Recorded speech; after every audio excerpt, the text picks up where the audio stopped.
बिस्मिल्लाहिर्रहमानिर्रहीम। अस्सलाम वालेकुम। मैं यासिर शाहिद उम्मीद करता हूँ आप सब लोग खैरियत से होंगे।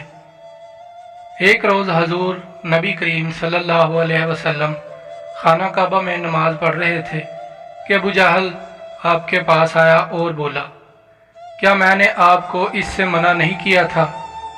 आप जानते नहीं मैं सबसे बड़े ग्रोह वाला हूँ। उस पर सूरह अल-अलक की आयत 17 और 18 नाजिल हुई। तर्जमा, सो ये अपने ग्रोह के लोगों को बुला ले, अगर इसने ऐसा किया तो हम भी दोज़ख के प्यादों को बुला लेंगे। हज़रत इब्ने अब्बास रज़ी अल्लाह अन्हा फरमाते हैं, अगर अबू जहल अपने ग्रोह को बुलाता तो अल्लाह ताला के अजाब के फरिश्ते उसे पकड़ कर तहस नहस कर देते। एक रोज़ अबू जहल हजूर नबी करीम सल्लल्लाहु अलैहि वसल्लम के सामने आया और आपसे मुखातिब हुआ। आपको मालूम है मैं बतहा वालों का मुहाफिज हूँ और मैं यहाँ एक शरीफ तरीन शख्स हूँ।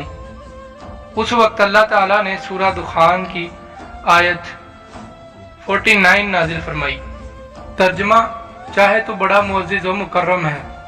आयत का ये जुमला दोज़ख के फरिश्ते अबू जहल को डालते वक्त फटकारते हुए कहेंगे। अबू लहब भी हजूर अकरम सल्लल्लाहु अलैहि वसल्लम की एज़ार सानी में आगे आगे था। नबी करीम सल्लल्लाहु अलैहि वसल्लम की तबलीग में रुकावटें डालता था। आप सल्लल्लाहु अलैहि वसल्लम को बुरा भला कहता था। उसकी बीवी उम्मे जमील भी उसके साथ शामिल थी। वो जंगल से कांटेदार लकड़ियां काट कर लाती और नबी करीम सल्लल्लाहु अलैहि वसल्लम के रास्ते में बिछाती। इस पर अल्लाह ताला ने सूरह लहब नाजिल फरमाई। उसमें अबू लहब के साथ उसकी बीवी को भी अजाब की खबर दी गई। वो गुस्से में आग बगूला हो गई। पत्थर हाथ में लिए आप सल्लल्लाहु अलैहि वसल्लम की तरफ बढ़ी। उस वक्त आप सल्लल्लाहु अलैहि वसल्लम के साथ अबू बकर सिद्दीक रजी अल्लाह अन्हा थे। उन्होंने अबू लहब की बीवी को आते देखा तो फरमाया, अल्लाह के रसूल, ये औरत बहुत जुबान दराज है। अगर आप यहाँ ठहरे तो इसकी बदजुबानी से आपको तकलीफ पहुँचेगी।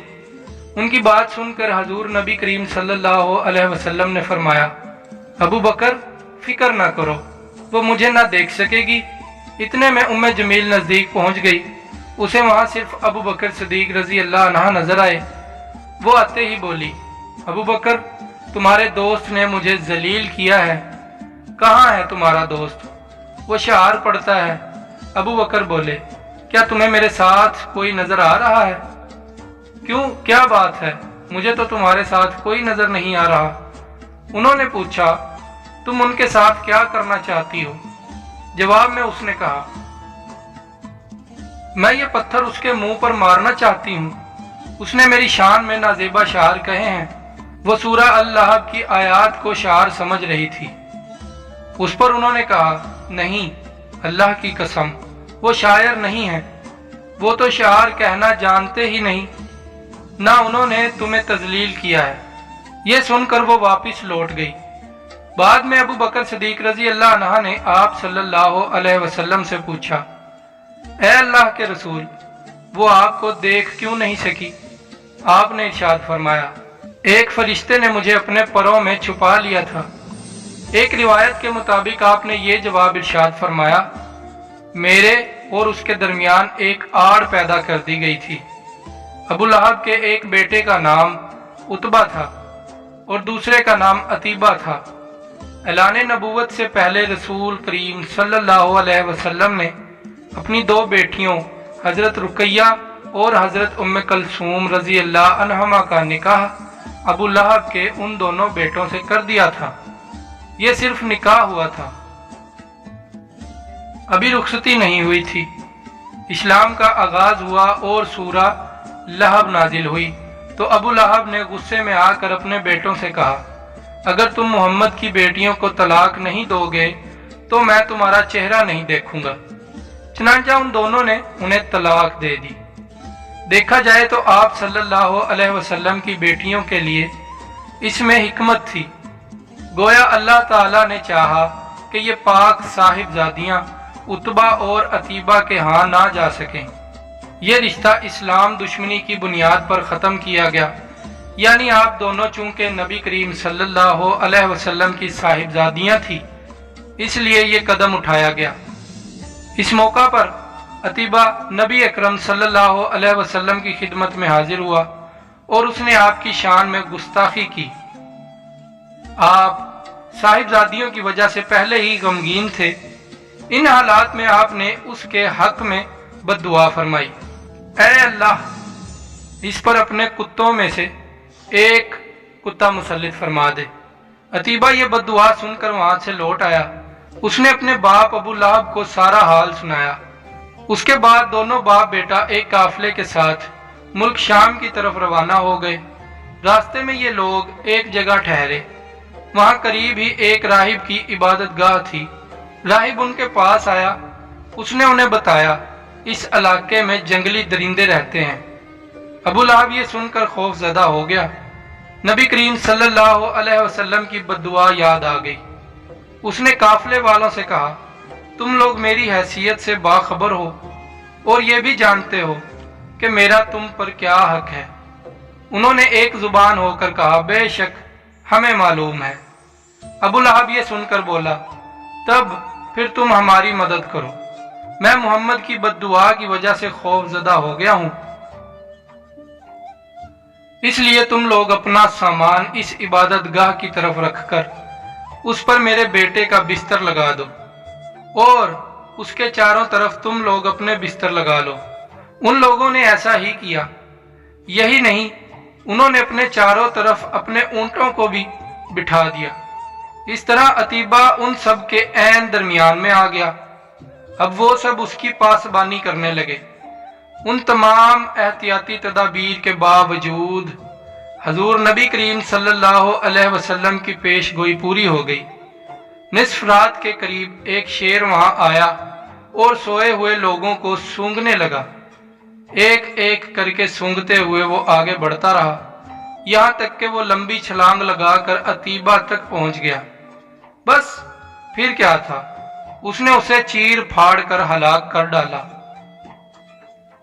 تکالیف پہنچانے کا ایک اور واقعہ اس طرح پیش آیا کہ ایک روز آپ صلی اللہ علیہ وسلم مسجد الحرام میں نماز پڑھ رہے تھے۔ قریب ہی کچھ جانور ذبح کیے گئے تھے۔ وہ لوگ اپنے بتوں کے نام پر قربانی کرتے تھے۔ ان جانوروں کی ایک اوجڑی ابھی تک وہیں پڑی تھی۔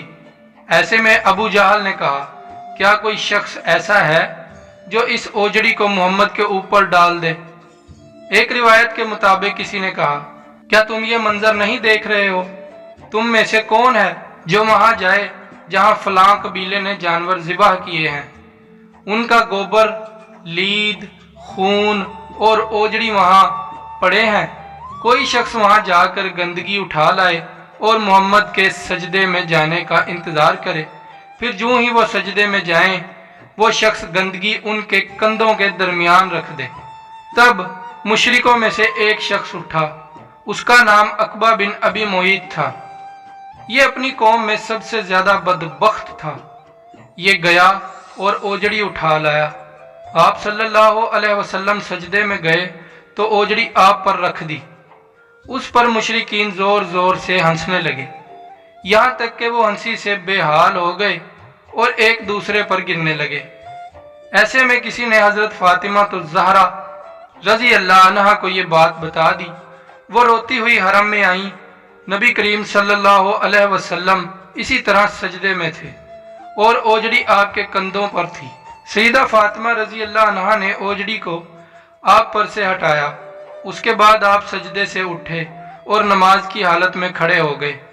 نماز سے فارغ ہو کر آپ صلی اللہ علیہ وسلم نے ان لوگوں کے حق میں بد دعا فرمائی، اے اللہ تو قریش کو ضرور سزا دے، اے اللہ تو قریش کو ضرور سزا دے، اے اللہ تو قریش کو ضرور سزا دے۔ قریش جو مارے ہنسی کے لوٹ پوٹ ہو رہے تھے، یہ بد دعا سنتے ہی ان کی ہنسی کافور ہو گئی۔ اس بد دعا کی وجہ سے وہ دہشت زدہ ہو گئے۔ اس کے بعد آپ نے نام لے لے کر بھی بد دعا فرمائی، اے اللہ تو عمرو بن ہشام کو سزا دے، یعنی ابو جہل کو۔ उकबा बिन अबी मुईत और उमैया बिन खल्फ को सजा दे। हजरत अब्दुल्ला बिन मसूद रजी अल्लाह अन्हा कहते हैं, अल्लाह की कसम, आप सल्लल्लाहु अलैहि वसल्लम ने जिन जिन कुरैशियों का नाम लिया था, मैंने उन्हें ग़ज़वा बदर में खाको खून में लुथड़ा हुआ देखा और फिर उनकी लाशों को एक गड्ढे में फेंक दिया गया। इसी तरह का एक वाक़या हजरत उस्मान गनी रजी अल्लाह अन्हा ने इस तरह बयान फरमाया है। एक रोज़ नबी करीम सल्लल्लाहु अलैहि वसल्लम तवाफ फरमा रहे थे।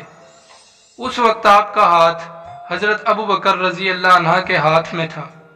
हजरे अस्वद के पास 3 आदमी बैठे थे। जब आप हजरे अस्वद के पास से गुजरे तो उनके करीब पहुंचे तो उन तीनों ने आपकी ज़ाते बाबरकात पर चंद जुमले कसे। उन जुमलों को सुनकर आपको तकलीफ पहुंची। तकलीफ के आसार आपके चेहरे से जाहिर हुए। दूसरे फेरे में अबू जाहल ने कहा, तुम हमें इन माबूदों की इबादत करने से रोकते हो जिन्हें हमारे बाप दादा पूजते आए हैं, लेकिन हम तुमसे सुलह नहीं कर सकते। जवाब में आप सल्लल्लाहु अलैहि वसल्लम ने फरमाया, मेरा भी यही हाल है। फिर आप आगे बढ़ गए। तीसरे फेरे में भी उन्होंने ऐसा ही कहा। फिर चौथे फेरे में ये तीनों यकदम आपकी तरफ झपटे। नेक्स्ट पार्ट देखने के लिए हमारी वीडियो को लाइक, शेयर, कमेंट, चैनल को सब्सक्राइब और बेल आइकन को लाजमी प्रेस कर दें ताकि आने वाली हर वीडियो का नोटिफिकेशन सबसे पहले आप तक पहुंच सके। अपना और अपने प्यारों का ख्याल रखिएगा। अल्लाह की अमान में। अल्लाह हाफिज़।